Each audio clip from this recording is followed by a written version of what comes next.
Mainit ho ito mga kababayan.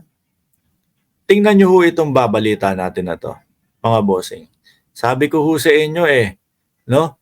Hindi ko nakikita kay Bato de la Rosa na huhudasin ang dating Pangulong Duterte, mga kababayan. Pero ho, dito sa balita na ito, hindi kailangan i-pressure. Nolcom Chief Karamat offer details on laban kontra droga EJ case in exchange for top PNP post, mga bossing. Sabi ko po sa inyo, doon sa mga last vlogs natin, mga bossing, na meron dyan na maghuhudas, no?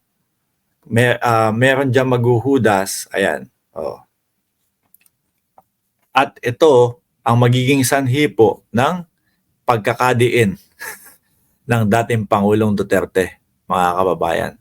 So isa po dyan sa mga kapulisan na posible na sabihin ng ICC o kung sino man o kung saan man hong pagdinig na sige, total kapalit yung aking paglaya, mas mabilis na paglaya, sasabihin ko na kung ano yung aking mga nalalaman. Sasabihin ko na kung sino talaga yung nag-utos. Basahin nun natin na mabilisan ito. Police Major General Romeo Karamat, Chief of the PNP, Philippine National Police, Northern Luzon Command.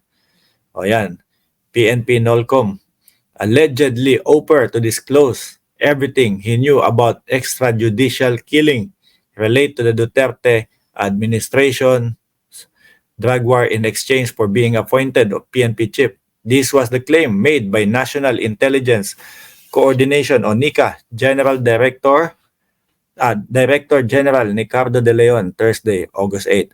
In response to Senator Bato's allegation that De Leon and House Speaker Martin Romualdez pressured certain police officials to testify against former Rodrigo Duterte before the International Criminal Court. Sabi po sa kanila, mga kababayan, nako, ano yung sinasabi ninyo, no? Na ganyan, na pinipilit pa. Hindi na kailangan pilitin, kusa ng kumakanta. Yan po ang pagkakaintindi ko dyan sa balita na yan, mga bossing. Kusa ng kumakanta, hindi na kailangan pilitin. Hindi na kailangan opera ng kung ano-ano. O ha?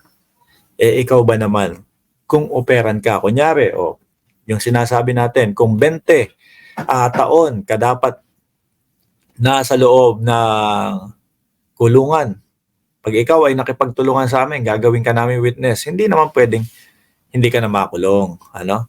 Pero, babawasan namin yung mga taon na ikaw ay mananatili sa kulungan.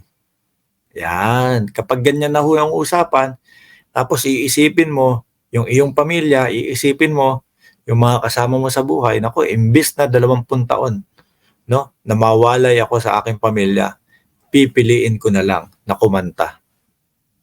Pipiliin ko na lang sabihin kung ano yung katotohanan. Mga bossing, madami ho talaga kasi. Yung pamilyang tumangis umiyak noong panahon ng dating Pangulong Duterte na sinasabi, di umano, na 30,000 yung nategi ho nung panahon na yon, mga kababayan. So, paano ho iyon? Di ho ba? Kailangan talagang may managot doon kung merong lumabis sa karapatang pantao. Sabi ni Totsky, walang utang na loob si BP Sara Bosmark, pinagtatanggol pa ng Pangulo noon, lalo na nung comment niya sa West Philippine Sea. Oo, no? Biruin mo, West Philippine Sea lang hindi makapagbigay ng kanyang komento kung ano talaga yung kanyang side. Hindi ho kasi pwede talaga Hindi ho talaga pwede, mga kababayan. Bakit? Pagka medyo sumaydo sa China, mananagot sa China, baka mapagalitan ni Xi Jinping.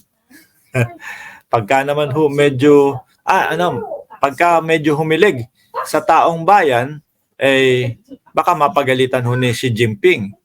Pagka naman ho humilig sa China, mapapagalitan naman ho ng taong bayan. Baka ho mawala yung ano tawag dito?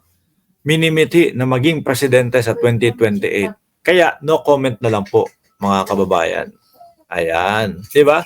Kaya no comment na lang po, mga kababayan. So ano ho ang tingin nyo dito ha, mga bossing, dun sa kay Karamat? No. Sabi ho hindi na kailangan pressurein yan, nagsasalita na ng maayos.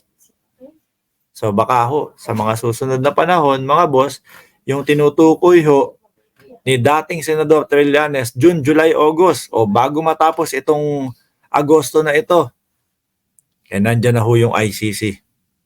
Madami na din ho ang humihingi at sumisigaw Higit ho, kalahati sa mamamayang Pilipino ang sumisigaw, mga kababayan, na papasukin daw po ang ICC. Kayo po, ano ang masasabi nyo? Ano ang makukomento nyo? Ano ang gusto ninyong mangyari? Papasukin ang ICC? Or hayaan na yan? Okay na yung nangyari dati. Ganun na lang. Pero ako ho ay naniniwala, mga kababayan, na ang bawat Pilipino po gustong magkaroon ng katarungan. Yung 30 katao na nategi ho nung sinasabi nung laban kontra droga, mga bossing. Ayan, yan yung ano natin, pang-limang topic natin.